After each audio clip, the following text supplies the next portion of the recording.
Good. So how Uh, are you? Hello, Lucinda. How are you? I'm good. Man, I missed you. I I miss really you. did. Yes. I'm excited to catch up with you. Yeah.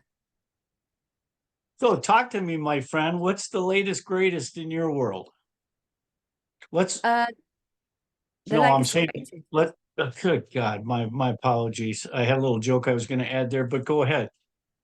No, no. The latest greatest is I've been following the research about the use of psychedelics for depression and anxiety and PTSD. And so I've been doing a course on using psychedelics in psychotherapy. So Well, that's the latest greatest for me. yes, very, very fun and Yeah. interesting. Yeah. So, What what, about you? well, but my last year has been a series of ups and downs. And Yeah. I can say with honesty that I've experienced some of my darkest times over this Really? last year. Yeah, yeah, but there's plenty of reason and purpose for that. But with that said, the latest greatest is my kids are fine, and the world keeps turning. It And does. It yes, does. So um, what were your biggest challenges then over the last year? well, it's mostly I think I'm cursed in this regard. Okay. I just believe that there's a lot of bliss in ignorance. And I Yes. believe if you do too much ruminating and you understand too much about this world, it can become really frustrating. Yes, it Okay. can. And I'm still staggering from the effects of COVID when they shut down, they Yeah. basically shut down the economy. Yeah. And, we had a thriving business that basically is, no longer in business. And the way the world works it's all about the money. I mean, the Yes. obligations continue even though the opportunities don't. Yes, yes, indeed. And Yeah. at somebody at my age with the obligations I have, that can lead to immense amounts of fear. Yeah. And Yes. so, um, again, and I'm one who believes in human volition. I believe we live in frequencies, and I know through my own volition, I can shift myself back into the frequencies of joy, Yes. through simple acceptance, gratitude for what I have. But the problem is then my curse sets in and I get frustrated saying, is anybody going to do anything about this shit show? Yes, I You know. know? Yeah. And so I find myself turmoiling through that. Mm. I've had some times where I've lost hope, those types of things. I have plenty of times where I'm separated from the creator because of my anger toward his world, that type Yes. of stuff. Yes. So, but I'm not alone. I would guess the majority of the world is suffering through the exact a similar plight. Yes. Yeah. I think those of us that are awake to what's going on, I think we all go through those times. It's hard. I mean, yeah, you do remind yourself to be grateful for what you have, and it is a work in progress, and it's a practice, isn't it? You don't. It's not like you just arrive at being grateful. It's something that you have to practice. But it's hard to stay in that place of gratitude when you're worried about scarcity, or your fellow human being, or what they're spraying in the sky, or any number of things. So I think, and sometimes I think you have to come away from it, and you just have to think about what you're doing today and your family and the things that you love. um it's like you have to zoom out, zoom in, I suppose, isn't it? You can't stay every day being conscious of that bigger picture, because it does drive you crazy. Couldn't agree more. And it Yeah. is a case where you whittle it down to the bare essentials. Basically, I say, listen, the people, what matters in this world is those within the walls of this house. As long as Yes. that's fine, there's nothing I can do about the rest. But then that frustrates me because everywhere you turn, kids are coming out of college head over heels in debt, and Yes. interest rates are out of control. And so I wonder though, and it's frustrating because not only do you feel hopeless in terms of what can we do to improve it? Um, uh, I lost my train of thought. But you feel hopeless in terms of doing it, but then too, again, and I want to commend you. You're the first one who made me understand the term the empath. You know, Yes. yes. Well, and it's amazing because now that I'm familiar with that term, I know people who do not experience other people's pain. Oh, you froze up, my friend. Hopefully, I didn't lose you. Oh, either your connection or mine did. It's a beautiful freeze, though. You look adorable. Like a big smile. Excellent. Good. All right. So So what are we now, tackling then, my darling? What are we tackling? well, did you get a chance to peek at? There's a I host did. of different topics. Did anything intrigue you? Yes. Well, something, I'm just opening it up again. Something that leapt out at me straight away was you mentioned ADHD. Hmm. Yeah. And every everybody's coming into my therapy room, sort of young adults, saying, yeah, I've definitely got ADHD. I've definitely got ADHD. So, okay, yeah, you've got symptoms that we're calling ADHD, but nobody, even in my kind of line of work, seems to be asking why. Why are there thousands upon thousands of people now suffering with this issue? So what is it? Is it vaccines at birth? Is it the computer age and just using technology? Because we know that that rewires your brain. What is it? We should be asking what is causing this. It's not enough just to say, oh yeah, that's another person with ADHD, never mind. So that leapt out at me, definitely. Why did you pick that? Well, I believe I suffer from it. Um, Yes. it's a case where the premise of me sitting down like for a 2 or 3 hour period and having a series of cognitive thought Yeah. is all but impossible. All but impossible. I mean, and I don't know if again, is it a lack of discipline? Is it really a disorder? What is it that prevents the brain from staying focused? And as you try to focus on something, why is it that that ultimately becomes painful? That says, I can't think about this any longer. Yes. I need to walk away. Yeah. And if you look in terms of, and again, I don't know how they describe exactly the behaviors of ADHD, but I spend so much time looking for things. I'm just not in the present, setting phones down, Yes. setting glasses Yes. down, this or that. Yes. And even that last sentence I had earlier where I lost my train of thought. Yes. Okay. And so it's just a case where I don't feel like I'm absent-minded. I feel like my mind is constant. It's not it's maybe it's absent-minded. I'm absent of the now and caught up in the past or the future or what it might be. But Yes. I've come to realize that your life is exactly what you are thinking about at that moment. Yes. And so if I'm thinking about fears, financial fears, plight, those types of things, my life is upside down. That's the reality you're in. Yes, indeed. Yeah, yeah. And so it's so crazy where the now is it. That's it. And if you can't control your brain and your thought process in the now, that strikes me as a massive disability, you I know? think, yeah, I think we lack discipline in the modern world. We don't really understand what that means, because I think there's so many factors. So first of all, the pace of life is speeded up, isn't it? It Yeah, really is. it's a rat I race. think we don't walk in nature enough and take notice of nature enough. And the reason I think that's important for many reasons, but in terms of ADHD, it's grounding, it's coming back into your body. I think with technology and the way we are in the West, we favor the brain, don't we? We favor our thoughts, our mind, and we've got no discipline over our mind. We need discipline over our mind in the way that we need discipline over our body. And I think because we're we're getting stimulated with, just driving along the street. You've got 20 million signs coming at you, all bright coloured. It's like today, there's like a neon sign on the side of the road, warns you about traffic difficulties, the kind of thing.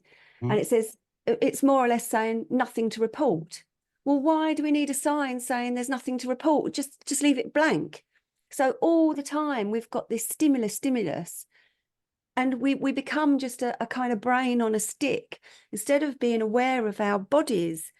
And when the point about being aware of your body is, to come back to what you're saying, your body can only be in the here and now. It cannot be in the past. It cannot be in the future. Your body is the place that's here now and grounds you in the here and now.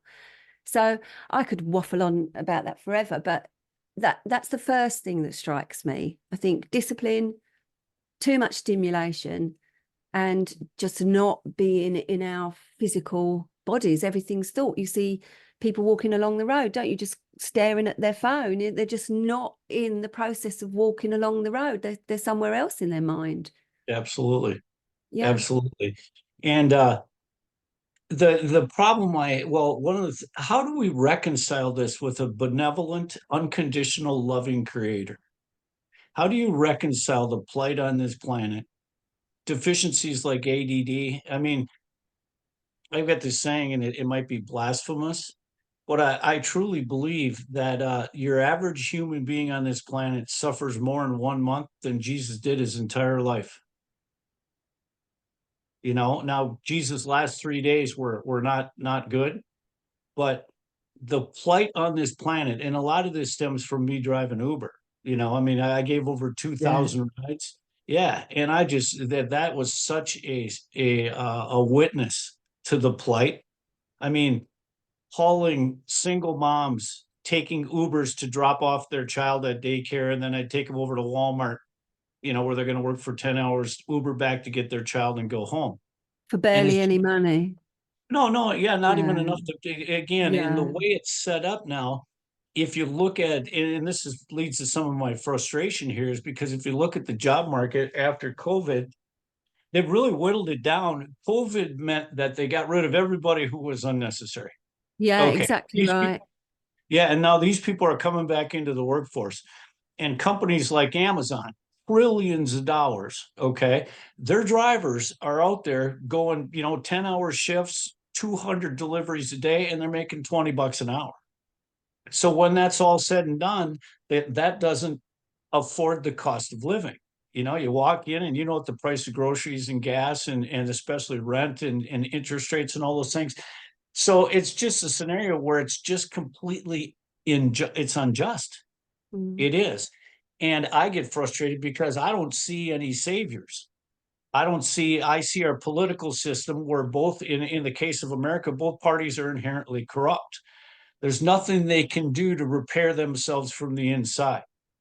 Okay. I believe elections don't matter anymore because, again, No, yeah, it's they, not them they in don't know how control. to, huh? I don't think it's them in control. Coming back to what you just said about the all-loving creator, how I look at it, Matt, is that, the one thing, I mean, I'm not necessarily a Christian, but let's talk about it in that way. Mhm. The one thing we were given was free will. So I think it's us that have made a mess of our human life, isn't it? I don't think it's God's fault. I think ultimately, though, we're looking at a battle between good and evil. And at the moment, it seems like, evil is winning the round. It really does. Right. And so again, there's uh, a theory that says something's going to be to blame here. One of four culprits, I believe. Either the human being, I'm to blame, Yeah. okay? Society or the universe is to blame, Satan is to blame, or the creator's to blame, okay? And when I look at the human being, we were all created fallible. None of us were Yeah. created like Jesus. And so these self inflicted wounds, I forgive the human being for, because so many of these human beings were born into broken families, or what be it, some sort of a Yeah. narrative or indoctrination that they never really had a fighting chance. Then you add society to where I truly believe the world is controlled by, evil, the most selfish Yes. people on the planet. Yes. And so, uh, and when I look at Satan's role, because again, it's a battle between good and evil, and there's two forces tugging on our conscious soul. Hmm. But even that, I believe the creator permits the evil, or we wouldn't have free will. Right? I mean, he has to give us, for free will, we got to have a dark force pulling on us. I'm afraid so. But when Yeah. all said, go ahead. No, I agree. Oh, Yeah. yeah. And so when all's said and done, the one who's ultimately to blame is the creator. And you have to reconcile that says, why would an unconditional loving creator allow his children to suffer such plight? And the only way I can reconcile it is that's why we're human. We're here for the difficulty. Yes. Yes. I agree. Yes. Yeah. Yeah. The And struggle so, is everything. yes. And so that's where, excessive rumination and understanding can be a curse, because I know the outcome. I know, most people that are not aware of this, when they die and their life passes before their eyes, there's going to be this big surprise that says, guess what? All of that suffering was for your good. Yes. Okay. That's why you were down there, was to endure through that. Well, when it's my turn to die, I'm not going to be surprised by that. I'm gonna go, I got that part. Okay. All right, I get it. I know that's why I was there, but dude, come on. Come on. Yeah. It's got a little bit unreasonable here. If you can take an optimistic like me and push him so far, he's having conversations about suicide. Yeah. You Yeah. know, and now when I say that, I hate to use that term, but it again, if you want to put it on the table, okay, Yeah. there's a case to be made that says, why do we continue? Like in my case, okay, I've got $500,000 worth of life insurance. Now I'm fearful that State Farm would screw over my family and never pay them. Yeah. But there's this decision where I'm certain where I'm going. Yeah. I don't him or ha. I take the evidence that once I was turned on. First book I ever read that turned me on to near death experiences was Embraced by the Light. Yeah. But from there, it's just dominoes, all the way through Dr. Eben Alexander and all of the proof. And to me, that negated all of the indoctrination of the religions. It negated it all. The fact that they're not talking about that front and center means they Yes. take a back seat to what I believe is obvious. So when you walk this world and if I've, anybody that's got an ounce of humility that can show an iota of remorse is whisked back into the light, forgiven and whisked, you know? And so the fact that I'm so certain about the outcome really begs the question, why do I continue? What's my purpose? Okay. And I know my children, I would never, ever, ever do such a selfish act because of the consequences. The I would pain that never it would do cause that to them. the ones I Yeah. love. Yeah. But it doesn't mean it isn't a rational conversation No, I that agree says, entirely. you Yeah. know, yeah. I mean, because again, if you look at the world today and now enter AI, where Mm. it can't be trusted, it's in the hands of the wrong people. You again, whoever controls the narrative controls our perception of this world. And those that control it, again, along the lines of the four agreements, I mean, it's the impeccability of the word. And there's a handful of people that control it all. And those people are successfully using the words. You should see the debate here between that they've got, whether it be Fox News or whatever, is just staunchly on the side of the Jews, suggesting that it's Islam to blame. You Yeah. go to the other channel Yeah. and they're adamant about the selfishness of the Jews and in defense. And the same people control those two media. Yes, of course they do. Yeah. Exactly. And so they're completely fine watching us bomb to smithereens people who are I mean, if you look at it again, I did a little podcast on it, but I mean, they're all descendants of Abraham. They all shared the same DNA. It's no different than Minnesota and Wisconsin. We're all the same people, but yet the media and the people have allowed created through words, the Quran or the Bible or what be it, created this scenario where human beings are ready to chop each other's heads off. Mm. And But that's all part of the plan of whoever they are, isn't it? It's they're using all these existing tensions, whether it be, you know, feminism or gender issues or Gaza, or, you know, they're using all of those different issues just to create the them and us, the divide, because they know absolutely. divide and conquer, isn't it? So they're just sitting back having a whale of a time.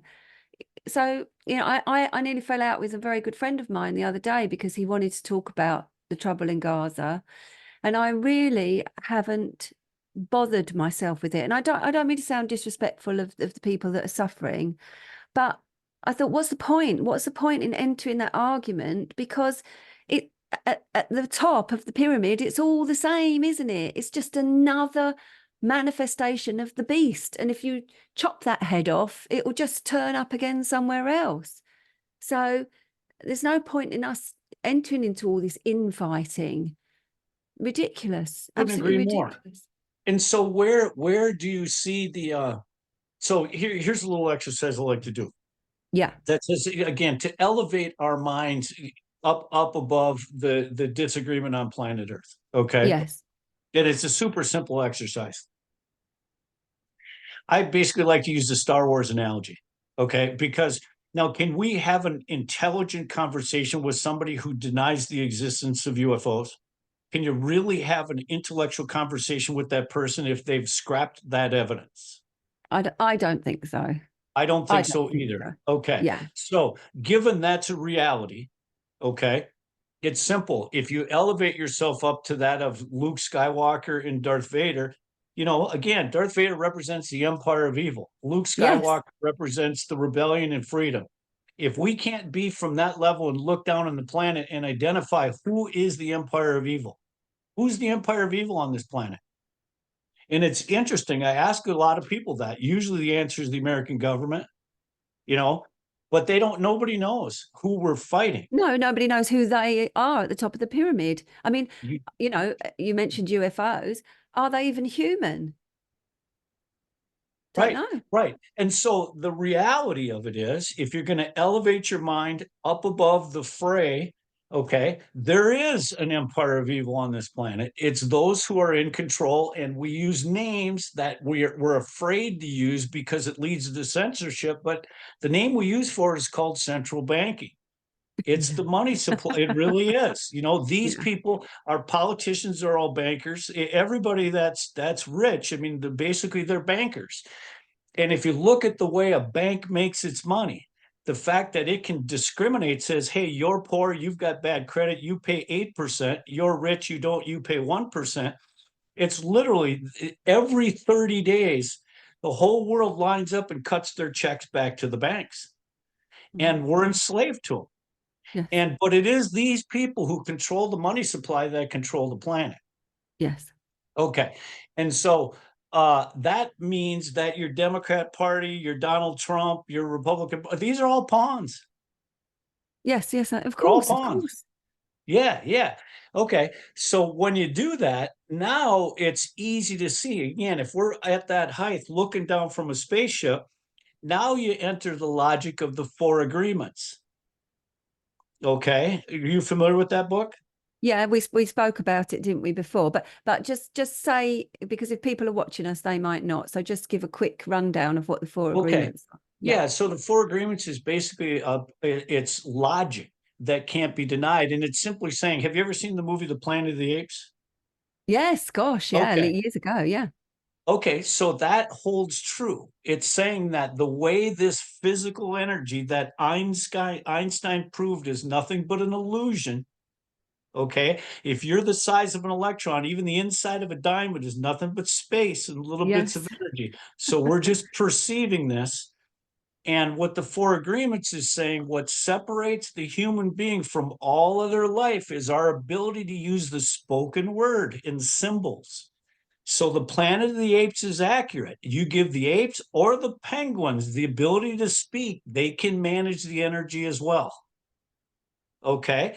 So if we're up in our spaceship looking down, we're going, oh, those human beings with the little brains they put on them, the only thing they understand is spoken words and a narrative. They're deciphering the letters JESUS to mean something in their Yes. head. Okay. And then the next of the four agreements, the second one is never assume, because have no idea what your perception, it's unique to you alone. Yes. The only Yes. way I can understand your perception is if you use symbols and tell me.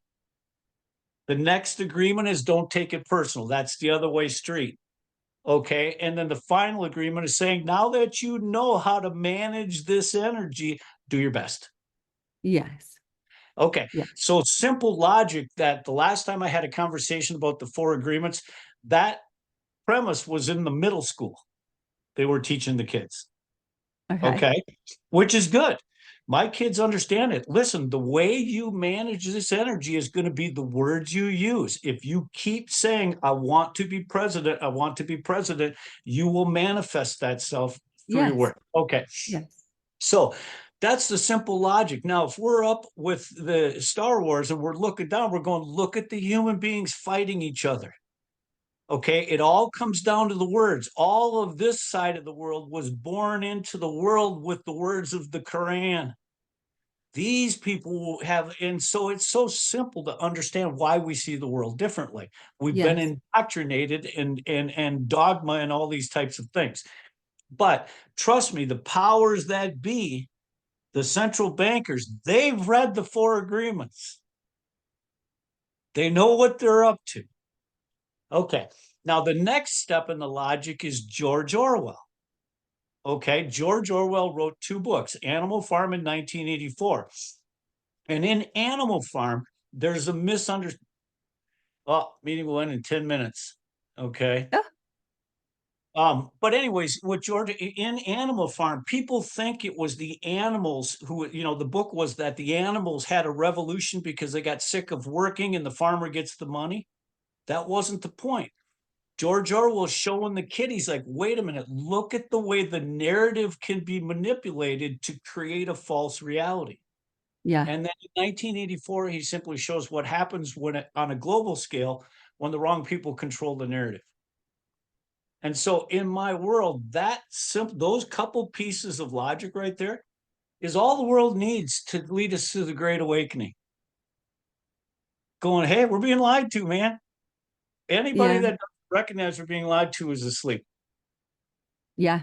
I guess what really starts to concern me is way back when COVID was in full swing, the people that were awake on the side of freedom, first of all, they said, look, you don't need many of us to tip the balance, right? Tipping point is 12%, 20%.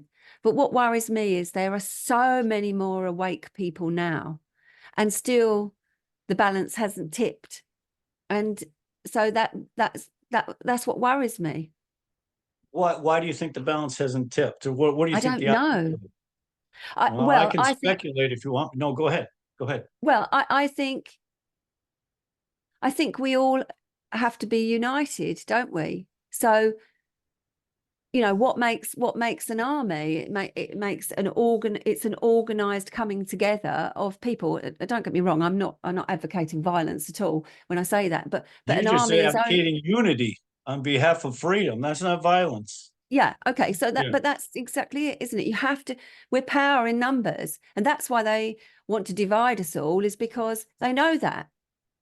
So there's loads of people doing what we're doing, talking, reporting, researching, and we're supporting. We all have our different people that we support that are doing that.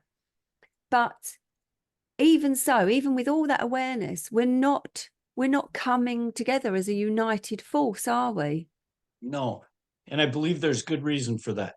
Tell me. Okay. I believe that anybody who would oppose freedom, individual liberties, falls into one of three categories. Number one, they're ignorant. They don't know Yeah. what's going on. Yeah. Okay. Number two, they're censored. This Yes. is, you might be in your teacher's faculty lounge. You agree with it, but you can't speak up because your livelihood or something has prevented you from doing it. The larger problem is those that are in on it. They benefit from it. Mm, And so it's along the lines of, even there are so many people on this planet that completely agree with you and I, but mm. they have all the ulterior motives to fight us, and namely money. That I believe that once you get, and again, and if you look at it, and we'll keep it short here because I want to close with learning more about how people can get in touch with you. But if I'm in on it, if that's my livelihood, I'm in the public sector, I've got a gravy train, it's been coming in for years and years and years. And even if I have a change in heart, those people who are around me aren't going to let me succeed. So I just believe that the dark side is so heavy now, and those people Yeah. have the incentive to continue down that path, that even if they were to be awakened, they don't care. The getting's good. That may sound like a cynical, but I defy somebody to prove it wrong. I just think it's the way the government works is they entice you with a dependency. Yes, yes, of course, yeah. And once they've created that dependency, you're now on their side. And it's kind of like North Korea. All the people enslaved in North Korea would die to defend their captor Mm, yes. because they've been so delusional. Yeah. Yeah. I think this is the thing. Whenever I'm looking at people that make a living talking about this stuff, on the side of freedom, Mm-hmm. at the they say all the time, people are always asking them, okay, yeah, but what we're going to do, what we're going to do, and everybody's looking outside of themselves. And I think everybody ends up at the same point, which is you just have to look to your own life and know what your own values are and know what your own limits are. And I agree with that. But then again, in order to fight an army, you need an army, don't you? You do. So, And there's a larger question. I mean, is there a moral imperative? Should we be fighting for this stuff, or is it all by design? I mean, if we're trying, it is our purpose on this planet to try to make the place a better place. And if so, I mean, are the obstacles, again, the bottom line is the creator's witnessing this whole event. And see, that's what tears me too, is I'm going, where's the next leader? I mean, I don't believe it'll be done through elections. I believe it's going to take some sort of a benevolent revolution, but I don't know where that leader is. I don't well, know. I think that's the trouble, isn't it? Who is going to be a leader? I don't know. I think if we look at history, all great, all great edifices eventually fall over, don't they? They all come to an end. All great regimes or all powerful regimes eventually come to an end, whether that will be in your lifetime or mine. I think everything runs in cycles rather than we kind of get this linear view of everything, don't we? But I think everything is cyclic. Mhm. Um, I don't know. I think because I think about my stepmother and my sister, to me, are really good representatives of what I might call normies. Mhm. Um, and I just think, when will they wake up? At what point? What would have to happen in their lives for them to say no more? Um, but I think when that time comes, when the majority of people say no, we've been squeezed enough, no more, I don't think it's going to be good. I don't think the revolution is going to be good at all. And I said to you before, that's why I think they're allowing all these immigrants in, the majority of which are fighting age men. And I think the shit's going to hit the fan, and they're going to give them all guns, and you know, we'll have loads of immigrants armed, not because it's not like your country, we can't defend ourselves. And I just think it will be a really, really bad shit show out there. I don't think it's going to be overturned peacefully. What do you think?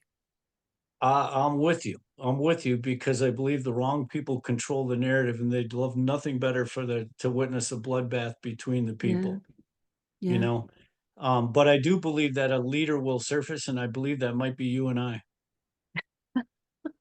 Would you want that responsibility seriously? Would you want everybody looking to you? No, Well, no, no. I couldn't handle that.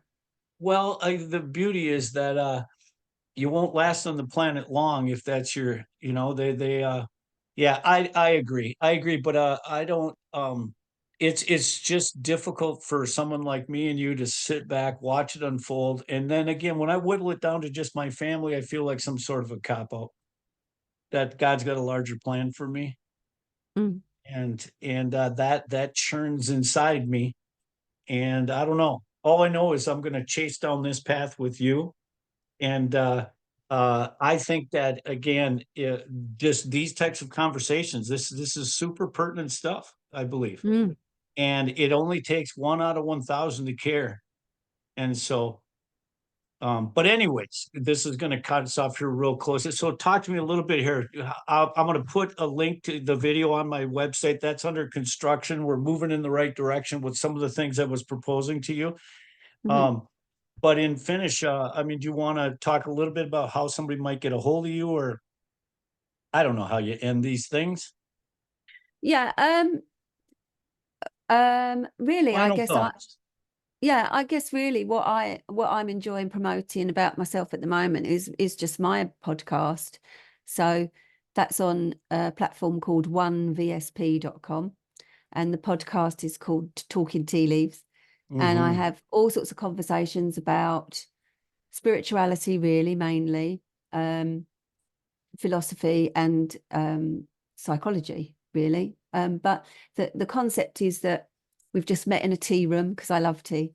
So we've Mm-hmm. just met in a tea room and we strike up a conversation. So they're usually quite fluid.